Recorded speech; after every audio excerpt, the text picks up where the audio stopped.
இன்னைக்கு இந்த வீடியோல ரொம்ப முக்கியமான விஷயத்த பத்தி தான் நான் உங்களுக்கு எக்ஸ்பிளைன் பண்ண போறேன்.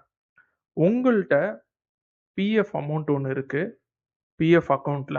அந்த அமௌண்ட்ட வந்து நீங்க பர்ச்சேஸ் ஆஃப் லேண்ட் ஆர் ஹவுஸ்க்காக நீங்க அந்த அமௌண்ட்ட வித்ட்ரா பண்ணணும்னு சொல்லி ஆசைப்படுறீங்க. அப்படி இல்லன்னா நீங்க புது வீடு கட்டணும் அப்படின்னு சொல்றதுக்காக அந்த அமௌண்ட்ட வித்ட்ரா பண்ண ஆசைப்படுறீங்க. பிஎஃப் ஓட அக்கவுண்ட்ல இருந்துன்னா, அந்த இன்ஃபர்மேஷன இந்த வீடியோல நான் உங்களுக்கு கம்ப்ளீட்டா குடுக்க போறேன். நீங்க எப்படி ஒரு பிஎஃப் ஆ அ குள்ள லாகின் பண்ணணும். லாகின் பண்ணிட்டு எப்படி வந்து பிஎஃப் அமௌண்ட்ட வித்ட்ரா பண்ணணும்னு சொல்ற கம்ப்ளீட் இன்ஃபர்மேஷனும் இந்த வீடியோல நான் உங்களுக்கு ஃபுல்லா தரேன். கண்டிப்பா மறக்காம வீடியோவ பாருங்க. ஃபர்ஸ்ட் எடுத்தோனே இப்பதான் ஃபர்ஸ்ட் டைம் நம்ம வீடியோவ பார்க்குறீங்கன்னா, பிஎஃப்னா என்னன்னு சொல்லி தெரிஞ்சுக்கோங்க. பிஎஃப்னா ப்ரொவிடென்ட் ஃபண்ட் அப்படின்னு சொல்லுவாங்க. நீங்க ஒரு கம்பெனில போய் வேலை செய்றீங்கன்னா, உங்கள்ட்ட இருந்து ஒரு அமௌண்ட்ட பிஎஃப்காக பிடிப்பாங்க. அது மட்டும் இல்லாத கம்பெனி சைட்ல இருந்து ஒரு அமௌண்ட்ட பிஎஃப்காக போடுவாங்க. ஸோ இது 2மே வந்து உங்க பிஎஃப் அக்கவுண்ட்ல போகும். அந்த பிஎஃப் அக்கவுண்ட்ல இயர்லி ஒன்ஸ் வந்து ஒரு இன்ட்ரெஸ்ட் அமௌண்ட் வந்து சேர்ந்துக்கிட்டே இருக்கும். சப்போஸ் உங்களுக்கு ஒரு எமர்ஜென்சி, மெடிக்கல் எமர்ஜென்சி, இல்ல எஜுகேஷன், இல்ல மேரேஜ், இல்ல ஒரு வீடு வாங்கணும், லேண்ட் வாங்கணும் அப்படின்னு சொல்ற சூழ்நிலையில அந்த பிஎஃப் அமௌண்ட்ட நீங்க எடுத்து யூஸ் பண்ணிக்கலாம். இப்ப என்ன டீட்டெயில்ஸ்ன்னு சொல்லி நம்ம கம்ப்ளீட்டா பார்க்கலாம்.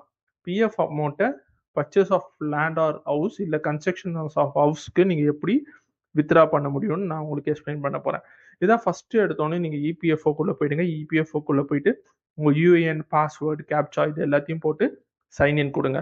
சப்போஸ் நீங்க ஃபர்ஸ்ட் டைம் வந்து யுஏஎன் நம்பர் மட்டும் தான் தெரியும். இதுக்கு முன்னாடி யுஏஎன்குள்ள நீங்க லாகினே பண்ணது இல்லன்னா, இங்க கீழ பார்த்தீங்கன்னா, ஆக்டிவேட் யுஏஎன் அப்படின்னு சொல்லி ஒரு ஆப்ஷன் இருக்கும்.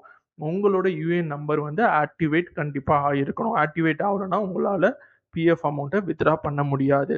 சப்போஸ் பாஸ்வேர்ட் உங்களுக்கு மறந்து போயிடுச்சுன்னா, நீங்க ஃபர்கெட் பாஸ்வேர்ட் அப்படின்னு சொல்ற ஆப்ஷன குடுத்துருங்க.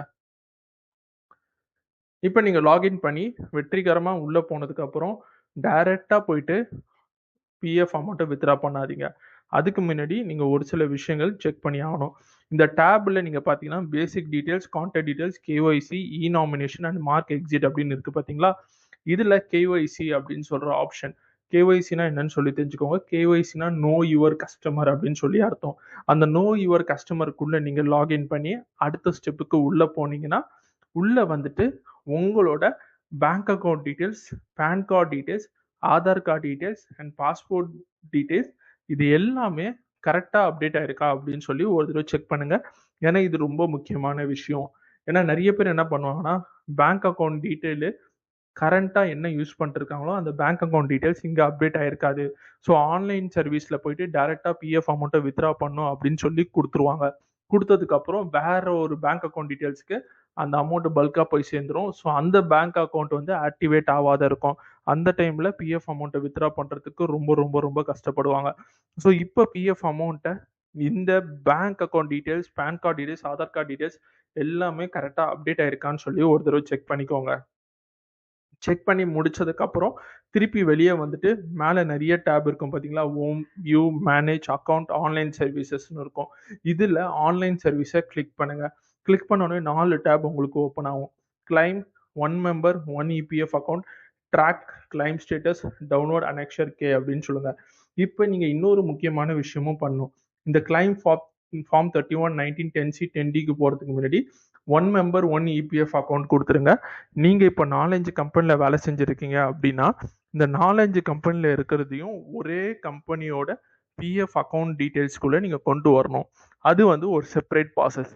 ஆனா, நீங்க 4, 5 கம்பெனில வேலை பார்த்துருக்கீங்கன்னா, அந்த 4, 5 கம்பெனில இருக்கிற பிஎஃப் அமௌண்ட் எல்லாமே ஒரே இடத்துல இருக்கா அப்படின்னு சொல்லி செக் பண்ணி வச்சுக்கோங்க. ரொம்ப, ரொம்ப, ரொம்ப முக்கியமான விஷயம்.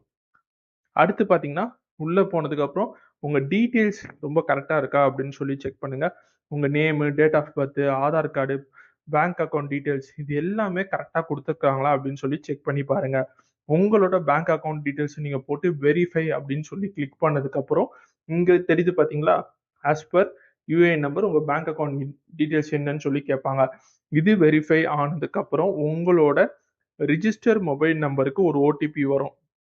அந்த ஓடிபிய நீங்க கிளிக் பண்ணி ஓகே அப்படின்னு சொன்னதுக்கப்புறம், இப்படி ஒரு டேப் உங்களுக்கு ஓப்பன் ஆகும். ஸோ இந்த டேப்ல என்ன சொல்லியிருக்காங்கன்னா, பேங்க் அக்கவுண்ட் டீட்டெயில்ஸ் அப்டேட் ஆயிருக்குது. என்து தான். வேற யாரதும் கிடையாது அப்படின்னு சொல்ற இன்ஃபர்மேஷன் இங்க குடுத்துருக்காங்க. ஸோ அமௌண்ட் வந்து என்னோட பேங்க் அக்கவுண்ட் டீட்டெயில்ஸ்க்கு தான் அமௌண்ட் வந்து சேரப்போது.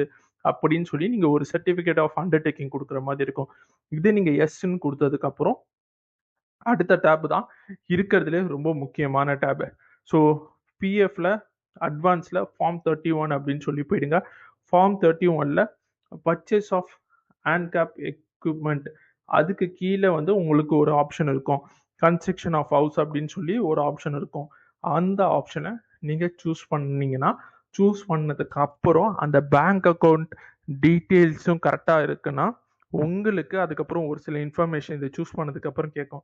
அந்த டீட்டெயில்ஸ் எல்லாமே நீங்கள் ப்ளக்இன் பண்ணி லாகின் பண்ணி இன்ஃபர்மேஷன்லாம் கரெக்டாக இருக்கான்னு சொல்லி நீங்கள் அடுத்தடுத்த ஸ்டெப்பு போனோடனே பிஎஃப் அட்வான்ஸ் அமௌண்ட் வந்து உங்களோட பேங்க் அக்கௌண்ட்டுக்கு வந்து சேர்ந்துடும். இப்போ பிஎஃப் அட்வான்ஸ் அமௌண்ட் வந்து எவ்வளோ வந்து சேரும் அப்படின்னு சொல்கிற ஒரு டவுட்டு.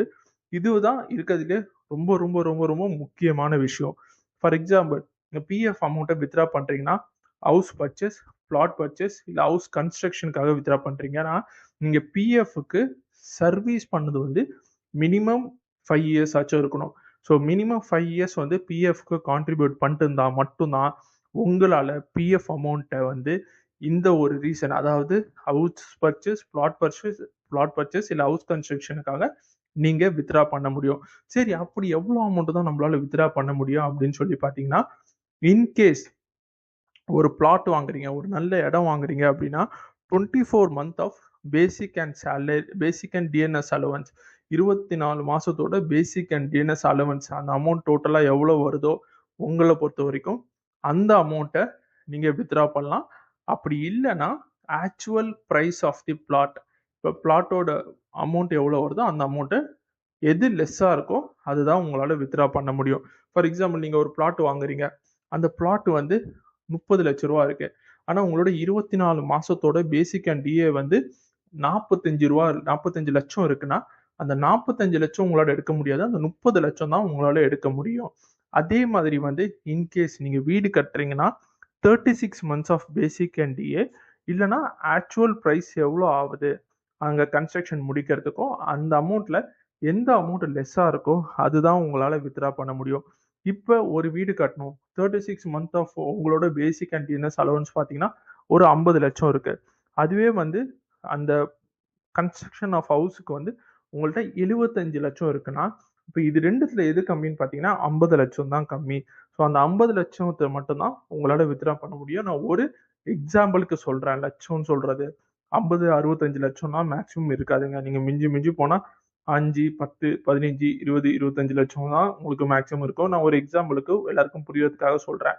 ஸோ பெனிஃபிஷரி யாருக்கு போகும்னு சொல்லி பார்த்தீங்கன்னா, பிஎஃப்ஓட அக்கௌண்ட் ஹோல்டர், அவங்களோட ஸ்பவுஸு, இல்லைன்னா ஜாயிண்ட் அக்கௌண்ட் என்னாச்சும் வச்சுருந்தாங்கன்னா அவங்களுக்கு போய் சேரும்.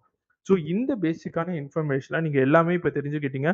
உங்களுக்கு ஒரு வீடு வாங்கணும் அப்படின்னு சொல்லி ஆசைப்படுறீங்க, இல்லை ஒரு பிளாட் வாங்கணும்னு சொல்லி ஆசைப்படுறீங்க, இல்லை ஏற்கனவே இருக்கிற பிளாட்ல நீங்கள் வீடு கட்டணும் அப்படின்னு சொல்லி ஆசைப்படுறீங்கன்னா மினிமம் 5 இயர்ஸ் ஆச்சும் நீங்கள் வந்து பிஎஃப்க்கு கான்ட்ரிபியூட் பண்ணியிருக்கணும். அதுக்கப்புறம் 2 கண்டிஷன் இருக்குது. அந்த 2 கண்டிஷனும் நான் ஏற்கனவே எல்லாருக்குமே புரிகிற மாதிரி ரொம்ப சிம்பிளாக எக்ஸ்பிளைன் பண்ணிட்டேன். ஸோ கண்டிப்பாக இந்த வீடியோ வந்து நிறைய பேருக்கு யூஸ்ஃபுல்லாக இருக்கும். அதில் உங்களுக்கு யாருக்காச்சும் இந்த வீடியோ வந்து ரொம்ப யூஸ்ஃபுல்லாக இருக்கும் அப்படின்னு சொன்னீங்கன்னா ஒரு தம்ஸ் அப் சிம்பிள் கொடுத்துருங்க. எனக்கு மோட்டிவேஷனாக இருக்கும் இது மாதிரி நிறைய வீடியோ நான் ஃப்யூச்சரில் போடுறதுக்கு. அது மட்டும் இல்லாத உங்கள் ஃப்ரெண்ட்ஸுக்கு யாருக்காச்சும் இந்த வீடியோ ரொம்ப யூஸ்ஃபுல்லாக இருக்கும், இப்போ தான் வந்து இடம் வாங்கணும், வீடு வாங்கணும் அப்படின்னு சொல்லி ஆசைப்படுறாங்கன்னா அவங்களுக்கு இந்த வீடியோவை மறக்காமல் ஷேர் பண்ணுங்கள். தேங்க்ஸ் ஃபார் வாட்சிங் this video and is bye from Manikandan. Bye bye, take care.